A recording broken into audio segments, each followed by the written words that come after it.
G'day cruisers, and it's been a massive week this week for Australian cruising. We've got 2 ships up and operating, 1 ship that has arrived last week, and another ship that is on its way at the moment in the middle of the Suez Canal. We've got updated protocols from Royal Caribbean on their future cruises from Australia, and we've got a bit of bad news, but may not affect the cruising of Quantum of the Seas going from Brisbane this season. So we have a lot of news to get through, so let's get into it. Starting off with the first story, ships that are coming to Australia or that are in Australia at the moment operating. Now, currently we have 2 ships operating at the moment for cruising within Australia. The first one is Pacific Explorer, which you can view our ship tours, our balcony tour and our restaurant review all on our channel. Now, the second ship going out of both Sydney and Brisbane at the moment is the Coral Princess. That's making trips up and down the coast of the east coast of Australia at the moment, going from both Sydney and from Brisbane port terminals. Thirdly, last week we saw the Pacific Encounter finally reach Sydney.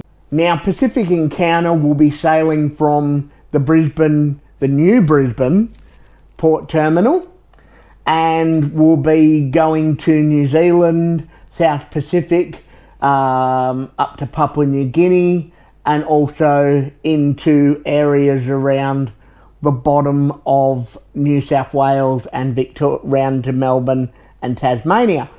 So that is a fantastic development.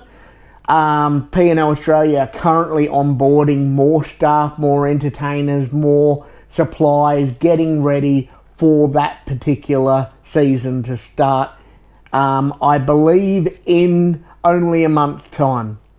So Pacific Encounter is definitely a good one to look out for.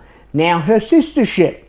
Now, I know all you from Sydney have been chomping at the bit to find out what's happening with Pacific Adventure. Pacific Adventure has finished her refit, and she is currently making her way through the Suez Canal. Now, how long it's going to take her to get here, they're saying roughly about 2 weeks, and she'll be coming exactly the same route that Pacific Explorer and Pacific Encounter both took to come to Australia. So that's 4 ships we will have as of next month sailing from Australia, so that's fantastic.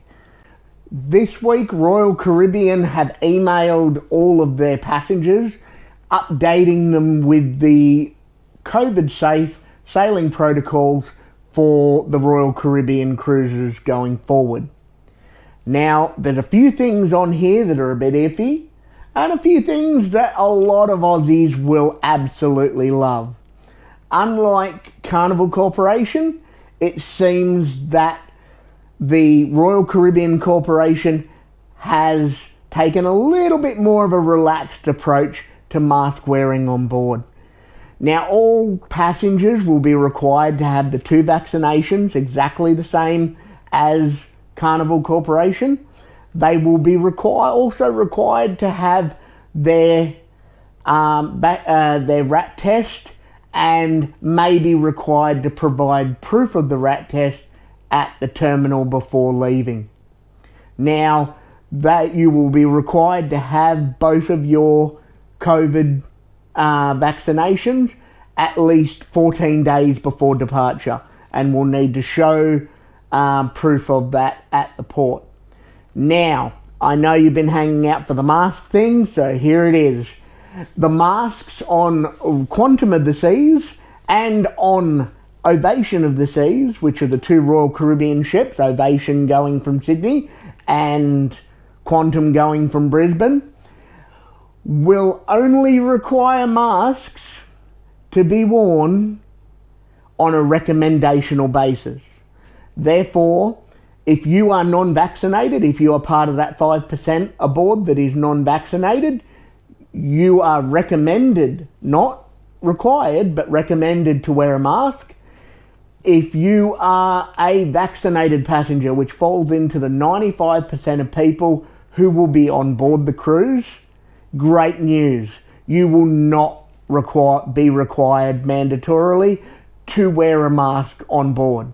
Now, this is great news, and it brings us a little bit more in line with how they're doing things in certain areas of the world, like the UK and also the US and North America as well. So that is a fantastic step forward, because as I said on our last video, Aileen and I do believe that we are just as likely to get COVID going to the supermarket as we are to get COVID on a cruise ship. So unfortunately, COVID's one of those things we have to live with now, and we have to live alongside. And with vaccination rates being so high amongst cruising passengers, the chance of serious illness is definitely at that low point at the moment. So great news for Royal Caribbean cruises. Masks are optional. So that's fantastic news. Now, a lot of people have been asking me recently, Nathan, what is going on with Quantum of the Seas? Okay. Now, Royal Caribbean has stated that they are cutting a whole heap of Alaskan cruises short, not visiting glaciers and not visiting certain ports, because they are having propulsion issues with the Quantum of the Seas. Now, propulsion issues, from what we can gather from Royal Caribbean's press release statements, and also from what Royal Caribbean's website is telling us, entail the actual motors on the ship.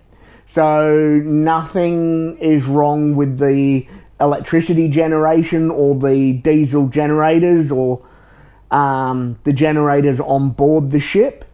It seems to be something that is a propulsion based issue, so it has to do with the props and the motors. Now, this may be a good thing, it may be a bad thing.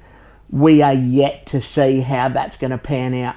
Now, so far, Royal Caribbean hasn't shortened any cruises, including the Trans-Pacific cruise at the end of next month, that will come over to bring Quantum of the Seas over from America to Australia.